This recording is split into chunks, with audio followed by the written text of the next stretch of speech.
ठीक है, तो चैप्टर हमारा चल रहा था डिफरेंशियल इक्वेशन, ठीक है ना, जिसमें हम लोग का जो टारगेट था, जो अप्रोच था, वो इक्वेशंस को जनरल फॉर्म में कन्वर्ट करना। कोई इक्वेशन दी है जो ऑलरेडी डिफरेंशिएटेड फॉर्म में, जो पहले से ही कौन से फॉर्म में, डिफरेंशिएटेड फॉर्म में है, उसको वापस से इंटीग्रेट करके उसकी एक जनरल फॉर्म को बनाना, ठीक है ना। तो इसके लिए हम लोगों को बेसिकली तीन मेथड का यूज़ करना पड़ता है क्लास 12 में। पहला है variable separation method, homogeneous method और लीनियर डिफरेंशियल इक्वेशन, ठीक है। तो वेरिएबल सेपरेशन मेथड में क्या होता है कि जितने भी एक्स वाले टर्म हैं उसको वन साइड, और जितने भी वाई वाले टर्म हैं उसको अदर साइड भेज दो, यानी कि वेरिएबल को अलग अलग कर देंगे, उसके बाद दोनों साइड इंटीग्रेट कर देंगे, दोनों साइड इंटीग्रेट करेंगे और फ्री हो जाएंगे और एक जनरल फॉर्म बन जाएगी, ठीक है ना। तो ये तो हो गया वेरिएबल सेपरेशन मेथड। इसके बाद दो मेथड और दिए हुए हैं, जैसे कि अगर वेरिएबल सेपरेट नहीं हो पा रहे, जैसा कि लास्ट लेक्चर में भी हम लोग ने कल भी सीखा था कि वेरिएबल सेपरेट नहीं हो पा रहे थे, तो हम लोग कौन सा मेथड यूज़ कर रहे थे, हम लोग यूज़ कर रहे थे होमोजीनियस मेथड, ठीक है। इसमें क्या होता है कि देखो लिखा हुआ है सेपरेशन नॉट पॉसिबल, तो वो आपको पता चलेगा, आप जब प्रैक्टिस करोगे, जितने सारे मैंने करा दिए हैं सब, तो इतना आइडिया हो गया होगा। क्योंकि अब हम लोग डायरेक्ट लीनियर डिफरेंशियल इक्वेशन ही पढ़ने जा रहे हैं, तो जस्ट मैं इन दोनों का ओवरव्यू बता रहा हूँ, बाकी मैं ये दोनों पढ़ा चुका हूँ। तो इसमें क्या करते हैं हम लोग कि डी वाई डी एक्स को एक तरफ रखना होता है पहले, हाँ ये भी लिखिए, D Y by D X या फिर D X by D Y. तो इस बार D X by D Y हम लोग के कोर्स में नहीं है, ठीक है ना, 2022। तो D Y by D X एक तरफ रख लो, बाकी सबको अदर साइड भेज दो, फिर लैम्डा चेक कर लो कि एक्स और वाई के जितने एक्स और वाई हैं उतने लैम्डा है, यानी कि लैम्डा की पावर 0 आ रही कि नहीं आ रही, कॉमन बाहर निकालने के बाद, ठीक है। तो ये मैं पढ़ा चुका हूँ।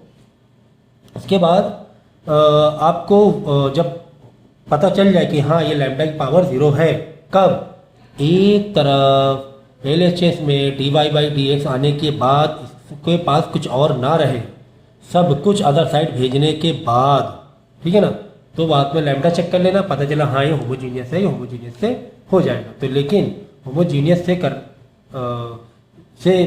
करने के लिए हमारे पास जो अदर साइड, जो तुम्हारी यहाँ इक्वेशन बनी है, वाई बाई एक्स का फॉर्म होना जरूरी है, ढूंढना पड़ेगा, नहीं है तो एक्स से डिवाइड करो या कुछ करो, बट वाई बाई एक्स होना जरूरी है कहीं ना कहीं, ठीक है ना। उसके वाई बाई एक्स को हम लेट कर लेते थे वी में, फिर दोनों साइड डिफ्रेंशिएट कर देंगे, तो एक D Y by D X का एक फॉर्म आ जाता था, फॉर्म में लिख दूँ क्या यहाँ पर, ठीक है। दोनों साइड मतलब वाई बाई एक्स को वी लेट करने के बाद D Y by D X क्या आता था, बहुत बताओ, किसके इक्वल हो जाता था, V plus X D plus X into D V by D X, ठीक है। ये ऐसे कर सकते X plus D V by D X plus V, तो ये वैल्यू याद रखना। तो वापस जब इस इक्वेशन में आओगे तो इसकी जगह RHS में ये पूरी वैल्यू रख देंगे, और अदर साइड जहाँ पर वाई बाई एक्स है वहाँ पर वी लिख कर देंगे। खैर ये तो हो चुका है, बट मैं जस्ट ओवरव्यू बता रहा था आपको। अब पता चला कि वो जो इक्वेशन है, ना ही तो वेरिएबल उसके आसानी से सेपरेट हो पा रहे हैं, ना ही वो होमोजीनियस है। तो हम लोग करेंगे एक और मेथड हम लोग को दिया हुआ है, लीनियर डिफरेंशियल इक्वेशन। तो इस मेथड के बारे में हम लोग ठीक से समझेंगे, ठीक है। तो इसमें देखो दो पैटर्न है हमारे पास, वही है D Y by D X and D X by D Y, जिसमें D X by D Y नहीं आ रहा है। अब पैटर्न देखो कैसे यूज करना है इसमें, इसका जो पैटर्न है वो कुछ इस तरीके से है, D Y by D X plus P dot Y is equal to Q, ठीक है। यहाँ पर क्यू कोई कांस्टेंट या एक्स हो सकता है, और पी भी देखो यहाँ वाई के साथ जो पी लगा हुआ है ना, पी की शक्ल में क्या हो सकता है, या क्यू की शक्ल में क्या हो सकता है, बोलो, एक्स का फंक्शन या कांस्टेंट, ऐसे बोल सकते हैं, कोई कांस्टेंट वैल्यू है और फंक्शन ऑफ एक्स। बात समझ में आ गई ना, ठीक है ना। तो इस फॉर्म में अगर नहीं है तो ये फॉर्म में हमें लाना पड़ेगा, कब, जब ये दोनों मेथड से नहीं हो रहा है तो, ठीक है, मतलब लैम्डा 0 नहीं आ पा रहा है। वेरिएबल सेपरेशन तो आप मेंटल मैथ से कर लोगे कि यार वाई और एक्स अलग अलग हो ही नहीं पा रहा है। होमोजीनियस में लैम्डा चेक करना पड़ेगा, अगर होमोजीनियस नहीं हो पा रहा है तो फिर आपको ये फॉर्म लगाना पड़ेगा। तो पी में कुछ भी हो सकता है, 2x डॉट वाई हो सकता है, तो 2x पी का ये ले लेगा, शक्ल ले लेगा, है ना। 3 बाई एक्स हो जाए, 3 बाई एक्स वाई, है ना, 3y बाई एक्स, तो 3 बाई एक्स पी हो जाएगा तुम्हारा। तो इसके लगाने के बाद एक और इसका फॉर्मूला है पी, इंटीग्रेटेड फैक्टर निकालना पड़ता है, इंटीग्रेटिंग फैक्टर। देखो एक तो ये स्टेप हो गया, ये फॉर्म तो मैं ढूंढनी पड़ेगी, नहीं तो बनानी पड़ेगी। फिर चलो ये तो मैं अलग हटा देता हूँ। इसके बाद सेकेंड स्टेप हम करेंगे फाइंड इंटीग्रेटिंग फैक्टर।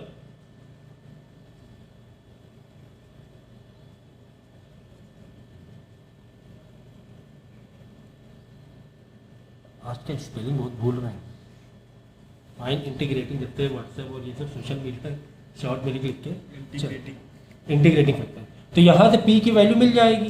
तो यहाँ पर इंटीग्रेटिंग फैक्टर के लिए आप फॉर्मूला हमें दिया हुआ है I F integrating factor is equal to E के ऊपर तुम इंटीग्रेट करो किसको, पी डॉट डी एक्स। ये कुछ बापरे नहीं है, कोई दिक्कत नहीं है। घूम फिर के मैं फिर से बता रहा हूँ, इंटीग्रेटिंग फैक्टर क्या है? क्यू। ये इंटीग्रेटिंग फैक्टर, ठीक है, ऐसे करना। तो घूम फिर के तुम्हें इंटीग्रेशन मजबूत आना चाहिए बस। बाकी जो है इन सब में एक दो स्टेप ऊपर ऊपर के हैं, घूम फिर के वापस इंटीग्रेशन में ही हम लोग अगर फंसते हैं तो वहीं फंसेंगे। बाकी यहाँ पे कहीं भी किसी मेथड में नहीं फंसते हैं। कहाँ फंसते हैं यार, इंटीग्रेशन थोड़ा सा कॉम्प्लिकेटेड लेवल का है, उसी में मजबूती। इसीलिए मैंने आपको डेली जो क्वेश्चन बोला करने के लिए वो 40 सम डेली करना है, वो इन्हीं की मजबूती हो रही है एक्चुअली। ये सब तो याद हो ही जाएगा तुम्हें, ये जो स्टेप्स हैं इसको तो फॉलो अप कर ही लो, ठीक है ना। तो बस ये लगाना है। उसके बाद फॉर्मूला लगा दो। देखो कुछ इस तरीके से जो जनरल इक्वेशन है आपकी y जो कि तुम्हारी इंटीग्रेटिंग फैक्टर है इन ब्रैकेट q, जो q यहाँ पर आया है, okay, into I F dot D X plus C. ये आ गया मेन उत्तर, और यही जनरल इक्वेशन बन जाएगी, है ना। हमने आई एफ निकाल लिया भाई। ये जनरल इक्वेशन का फॉर्मूला है फॉर लीनियर डिफरेंशियल इक्वेशन के लिए। ये जनरल इक्वेशन बनी। इसके लिए क्या चाहिए, क्यू, तो यहाँ से मिल रहा है। तो मतलब तुम्हें इक्वेशन दी गई है, उसको बस छाट बीट के अलग अलग करना है और एक फॉर्म में लिया। इस फॉर्म में आने के बाद जो इक्वल टू के यानी RHS में होगा वो तुम्हारा क्यू कहला देगा, और जो बाद में y के साथ जो लगा हुआ है कांस्टेंट या फिर x के टर्म में एनी फंक्शन, वो तुम्हारा p कहलाएगा। तो वो यहाँ पर अब सर यहाँ पर p का रोल नहीं है। अरे तो IF निकालने के लिए तो p का रोल है ना। आप बोलो सर जनरल इक्वेशन p का रोल तो नहीं, तो IF निकालोगे नहीं क्या, p का रोल नहीं है यहाँ पर। तो यहाँ पे जो भी आएगा यहाँ पे मल्टीप्लाई कर देंगे किससे, q से, ठीक है, क्लियर है। बस इतनी सी बात थी, इतनी सी ही बात थी। घूम फिर के तुम्हें इंटीग्रेशन मजबूत चाहिए, घूम फिर के तुम्हें इंटीग्रेशन मजबूत चाहिए। सो इसी मेथड का हम लोग क्वेश्चन अटेम्प्ट करेंगे। देखो जब एग्जाम में क्वेश्चन आएगा, ये आपको नहीं मालूम होगा कौन से मेथड से करना है, पहली बात तो समझ लो अच्छी तरीके से। इसका मतलब हमें खुद पता करना होगा कि क्या ये वेरिएबल सेपरेशन मेथड से हो सकता है। पता चलो वेरिएबल सेपरेशन मेथड से हो रहा है पहले स्टेप में, और तुम जबरदस्ती होमोजीनियस उसमें पड़े हुए, है ना, तो उसी से हो जाए। तो ये चीज़ समझनी है। तो आप देखोगे कि क्या यहाँ पे y और x इजीली अलग अलग हो सकते हैं क्या, हो सकते हैं। कैसे हो सकते हैं बताओ। y डॉट कॉट एक्स है, हाँ तो डॉट है ना, हाँ तो वह चला जाएगा उसके साथ। ये dx नहीं लगा यहाँ पे अपॉन में। जब ये उधर जाएगा पूरा तो फिर x उधर चला जाएगा, फिर y और x उधर मिक्स हो जाएगा, है कि नहीं। और यहाँ पर जब एक dx को उधर भेजने की अगर तुम y यहाँ रखना चाह रहे हो तो dx का तुम ये लोगे, एलसीएम लेंगे तो एलसीएम लोगे, वो नहीं हो पाएगा, फिर वो कहाँ ठीक है। एलसीएम ले ऊपर भी x आ जाएगा, नहीं हो पाएगा, ठीक है ना। तो ये वेरिएबल सेपरेशन मेथड से नहीं होगा। अब देख लो होमोजीनियस से, ऐसा ही सोचना जैसे मैं बता रहा हूँ आपको। अब वेरिएबल सेपरेशन मेथड के लिए dy बाई डी एक्स एक तरफ रखो, बाकी सबको उधर भेज दिया तुमने, है ना। मेंटल मैथ करनी बहुत तेज़ी से। अब खुद ही सोचो लैम्डा यहाँ पे कितने हो रहे हैं, इधर जाके माइनस होगा, कहाँ लैम्डा कट ही नहीं हो पाएगा, लैम्डा जीरो हो ही नहीं पाएगा। लैम्डा जीरो के लिए कम से कम नीचे भी हो कुछ, तो ऊपर नीचे कट हो, या फिर यहाँ पर पावर कैसे हो पाएगा, नहीं हो पाएगा ना। अगर आपने पहला लेक्चर समझा है होमोजीनियस वाला, तो आप यही समझ लो मैं क्या कहना चाह रहा हूँ कि यहाँ पर लैम्डा जीरो नहीं होगा, नहीं पॉसिबल है, ठीक है ना। तो घूम फिर के अब हम आ गए किसमें, लीनियर डिफरेंशियल इक्वेशन में आ गए, उससे करेंगे, मेथड से करेंगे, ठीक है। अच्छा यहाँ पर देखो आप, अगर जैसे कि मैंने यहाँ पे बताया था फॉर्मूले में कि कुछ इस तरह रहेगा, dy by D X plus P Y के साथ कुछ रहेगा और अदर साइड आपका क्यू होगा, ठीक है ना, ठीक है ना, और साइड में कुछ वैल्यूज दी गई हैं, उठाई लिया आप। ठीक है। तो हम लोग इसे अब डिफरेंशियल इक्वेशन, तो ठीक है यहाँ फॉर्मूला मैं लिख लूँ फिर से, देखो क्या था स्टेप, पहला स्टेप बोलो इसका क्या था, हमें कौन से फॉर्म में चाहिए, D Y by D X plus P dot Y is equal to Q, यही है ना, ओके। तो यहाँ पे देख लो क्यू तो बहुत कुछ दिख रहा है यहाँ पर, और वाई के साथ कुछ लगा हुआ है, दैट इज कॉट एक्स। तो पी तो तुम्हारा हो गया क्या, कॉट एक्स, ठीक है ना, पी क्या हो गया, कॉट एक्स हो गया, ओके। बाकी क्यू क्या हो गया बोलो, 2x plus X square dot cot X, ठीक है। तो बहुत इजी और सिंपल तरीके से हम लोग इसे कर लेंगे, क्योंकि पहले से फॉर्म है ना काफ़ी हद तक के मेकअप थी, ठीक है ना, फॉर्म मेकअप है कि नहीं, और एक्स और वाई की वैल्यू दी, मतलब कि आपको पर्टिकुलर सॉल्यूशन तक के इसमें जाना है, अभी एक्स और वाई की वैल्यू दी गई है। चलो इंटीग्रेटिंग फैक्टर निकाल लेंगे, कैसे निकालेंगे, ई के ऊपर पी का इंटीग्रेशन, इट मीन्स ई के ऊपर हम इंटीग्रेट करेंगे किसको, cot X dot D X, बोलो जरा क्या आएगा, minus cos square x.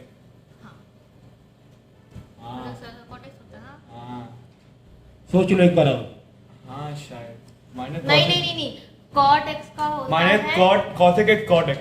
Log sine X से नहीं होता, अब ये करेंगे आप लॉग वाला, ये चीटिंग। तो कॉट एक्स का इंटीग्रेशन बोलो, एक तो क्या है minus cos X minus cos X square X, square X, और दूसरा क्या बताया मैंने, log log sine X plus C. Log sine X plus C, ठीक है। तो लॉग यहाँ पर हम लोग ने लॉग वाला लगाएंगे, यहाँ पर इसलिए लगाएंगे कि ई के ऊपर जो लॉग रहेगा वो सिंप्लीफाई करना आसान हो जाएगा, हाँ। इसीलिए हम लोग कौन सा लेंगे फॉर्मूला, लॉग साइन एक्स, और यहाँ पे अभी फिलहाल प्लस सी लेने की जरूरत नहीं है। अब यहाँ पर देखो, कभी भी ई हो और बाय डिफॉल्ट मैथ में बाय डिफॉल्ट लॉग में क्या होता है, ई होता है, वो तो ये एक दूसरे को काट देते हैं और साइन एक्स नीचे आके बैठ गया है, हाँ वही, ठीक है ना। तो इसलिए हमने लॉग साइन एक्स वाला फॉर्मूला यूज किया, तो इजी हो गया कि आई एफ क्या आ गया तुम्हारा, साइन एक्स आ गया, ठीक है ना, समझ में आ गई बात,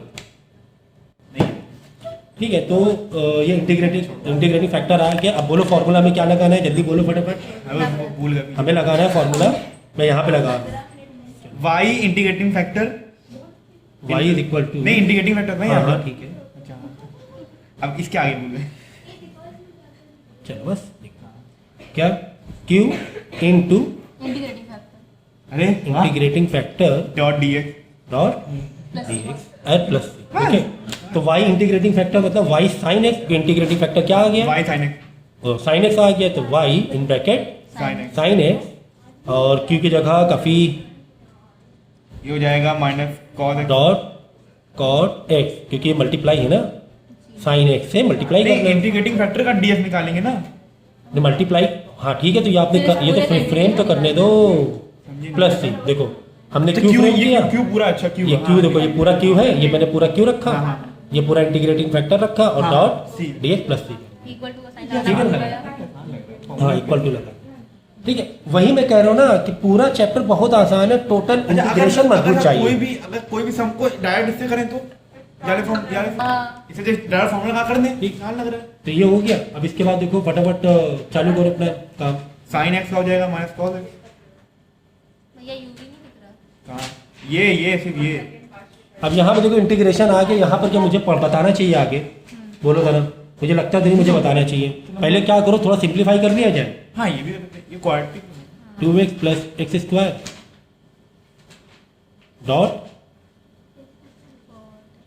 कॉट एक्स, साइन एक्स को हम क्या बना सकते हैं, cos, by cos X, 1 cos X direct लो ना, minus cos X, sine X का डिफरेंशिएशन करना है ना, साइन एक्स से क्या होगा डिफरेंशिएशन, डिफरेंशिएशन की इंटीग्रेशन, ये दोनों मल्टीप्लाई पे है ना, हाँ तो पहले मल्टीप्लाई करना है, हाँ, उसके बाद अकेले कैसे करना? अकेले यूवी करेंगे, है, यूवी करेंगे डायरेक्ट,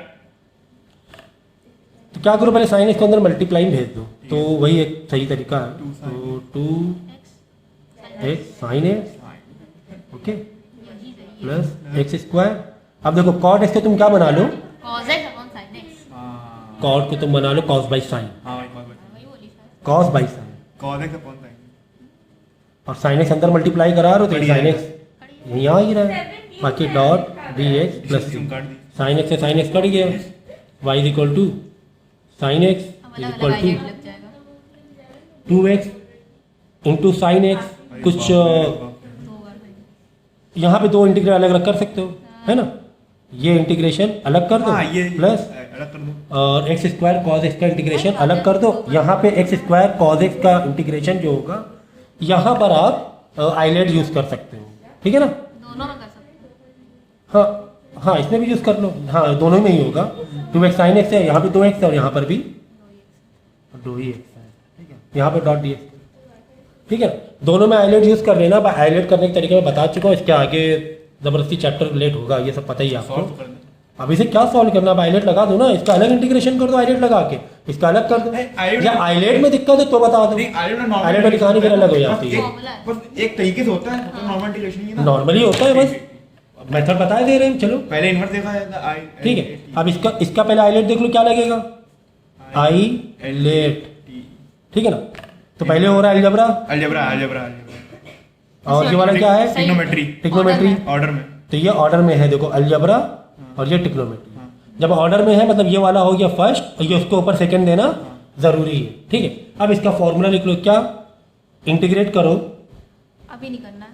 फर्स्ट अच्छा सेकंड को। मैं एक तरीका बता रहा हूँ इसका, कैसे करोगे इंटीग्रेट, यू ऐसे ही लिख दो। मतलब ये अच्छा, तो मैं first वाला ये जो ऐसे है लिख वो ये दिया। लिखा मैंने, अब इसको कैसे करना है वो देख लो। फर्स्ट वाला ऐसे ही लिख दो। फर्स्ट को वैसे ही लिख दिया, दूसरे को इंटीग्रेट कर दिया, फिर माइनस बड़ा वाला इंटीग्रेशन लगाए, क्योंकि अंदर है ना इंटीग्रेट और डिफरेंशिएशन अलग अलग है। पहले वाले को डिफरेंशिएट करेंगे और दूसरे वाले को इंटीग्रेट करेंगे। उसके बाद देखो दोनों- पहले वाले को पूरे को डिफरेंशिएट और दूसरे का इंटीग्रेट इंटीग्रेट निकालने के बाद ओवरऑल हम क्या करेंगे, इंटीग्रेट करेंगे। और इसमें देखो, इसमें भी वही है, इसमें भी ऑर्डर में लग रहा है मुझे, हाँ अलजेब्रा है, बाद में ट्रिग्नोमेट्री है, ठीक है। इसको भी हम इसी तरीके से कर सकते हैं, करेंगे? बीच में प्लस लग, ऑर्डर में नहीं ऑर्डर में लाए। ऑर्डर में ला के करना है। जैसे अगर ये cos x dot x square था तो पहले x square dot cos x। देखो ऑर्डर समझो पूरी बात, बस यूं ही सुनो ट्रांसफर सुनो सुनो सुनो सुनो, अगर ये सेकंड होता, ये पहला होता, ये सेकंड होता, ये पहला होता, लिखना यही तरीका है। हाँ जहां जहां पे पहला है फर्स्ट, वहां फर्स्ट वाले ही लिखना है, मतलब ये देखना है मेन। और जहां जहां पे सेकंड वाला है वहां पे सेकंड वाला लिखना है। बस तुम चाहो तो ऐसे कर सकते हो, पलट दो चाहो तो, अगर वैसे कंफ्यूजन है। बट ऊपर वन ऊपर सेकंड डाल, जैसे यहाँ फर्स्ट है ऊपर फर्स्ट डाल लेंगे, इधर वाले में सेकंड डाल लेंगे, ये फिक्स है तुम्हारा। वन की जगह वन रखना है, सेकंड की जगह सेकंड। अब इंटीग्रेशन सिखाना फिर मतलब जबरदस्ती, फिर एक जो हम लोग मेन जो फोकस है इस कॉन्सेप्ट को समझना, वो यही फोकस था, ठीक है।